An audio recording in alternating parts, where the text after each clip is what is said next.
morning, fans. Good morning, Facebook family. Good morning, TikTok family. Good morning, YouTube family. It's a great privilege to stumble on the General Secretary of NFF, Dr. Alhaji Mohammed Sanusi. It's not always easy to catch these big fishes, but Alhamdulillah, I was able to get appointment for this interview. It's so unique in the sense that it's a legacy he's leaving for Nigeria. It's a legacy he's putting on the sands of time, and I want people to emulate him. That's the concept of this interview. So I just talk to us on the role, just briefly, on the role of NFF in Nigeria. The role of NFF in Nigeria is a replica of the role of FIFA in global football administration. That is to manage, sanction and administer football in the territory of Nigeria. And that is exactly the role of NFF. So it involves the youth and the women's football, and of course the national teams and all activities that have to do with football in the territory of Nigeria. How well has football been since creation? Well, football, of course, has played a very significant role in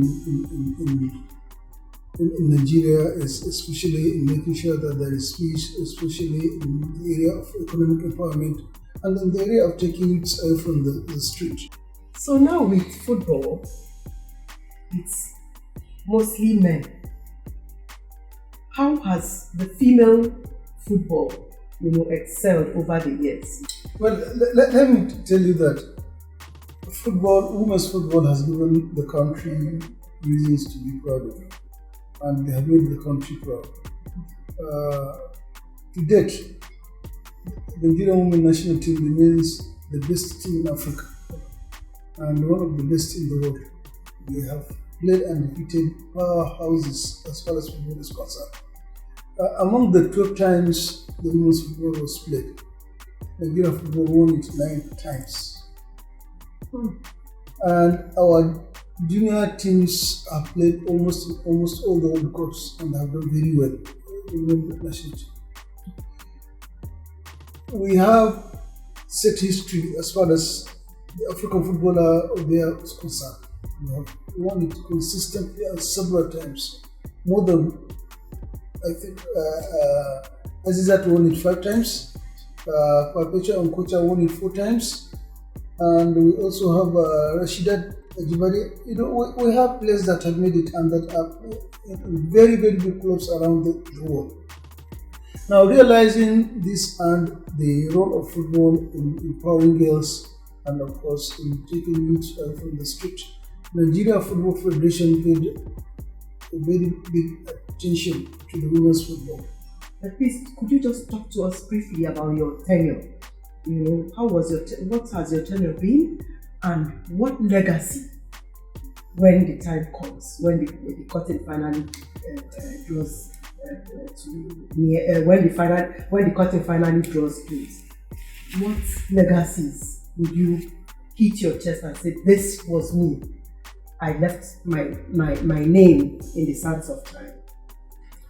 So I utilized the competitions department. I created the women's football.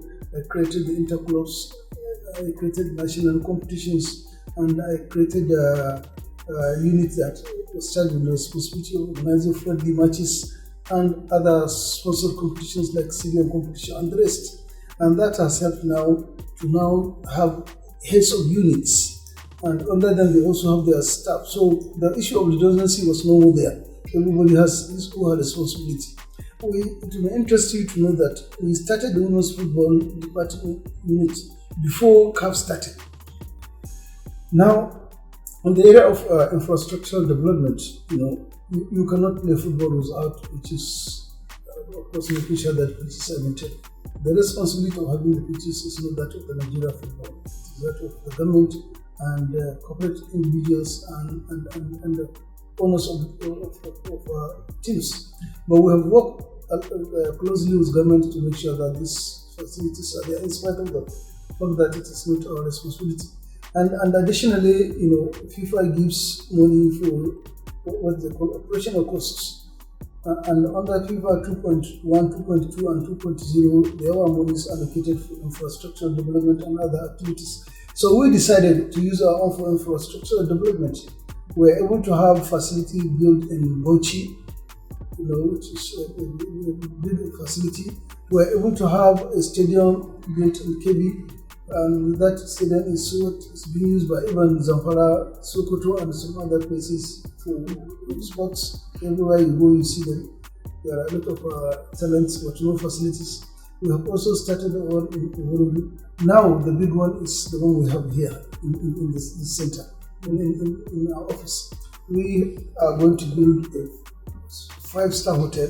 Wow. That will have a swimming pool, that will have gym, that will accommodate even senior national teams and women national teams. And we are also going to have 2 pitches, one artificial and one natural, and then renovate this one that has been there for over 10 years. And we are going to have a pavilion that will face the artificial pitch and the natural pitch. The pavilion is going to have medical facilities. It is going to have changing room, and it is going to have breaking room and all the things that are needed to make sure that football is played, including press gallery and the rest of it. This is what we have. Thank you so much. But on a final note, sir, what would you say to our youths, Nigerian youths? What would you say to our Nigerian youths today? Because you were once there, you went to, you were once a youth, and even now you are still a youth in a bigger capacity. So what message of hope will you send to our Nigerian youths? Well, as somebody who has played football,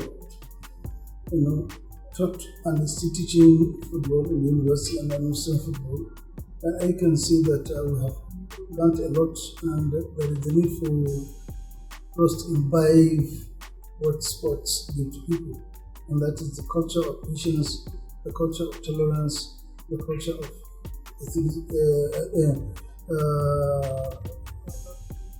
recognizing everybody, every tribe without any differences, and the culture of prudence. We need to work hard. We need to ensure that whatever we do, we remember that if we are hiding it from people, God has seen us, and therefore that will remind us that we need to do well, because if you don't do what is right, even if people don't see God has seen you. And we also should remember that one day we leave this world. So what you do is what you will. That is very important for us to remember. And secondly, we need to remember that we have no other country from Nigeria, and therefore we need to do everything to make sure that Nigeria remains a country that we are really proud of. Do not be an ethnic bigot. Do not allow yourself to be used by people who do not understand religion and they want to cause trouble, whether they are Christians or they are Muslims. What you need to do is to go and learn your religion and go by the dictates of your religion. No religion encourages violence. No religion encourages people to do what is not right. So do not judge religion by the action of people. Judge religion by its content. More importantly, I would want to say that we should, as a people, work as a people, not as individuals. Thank you so much, sir.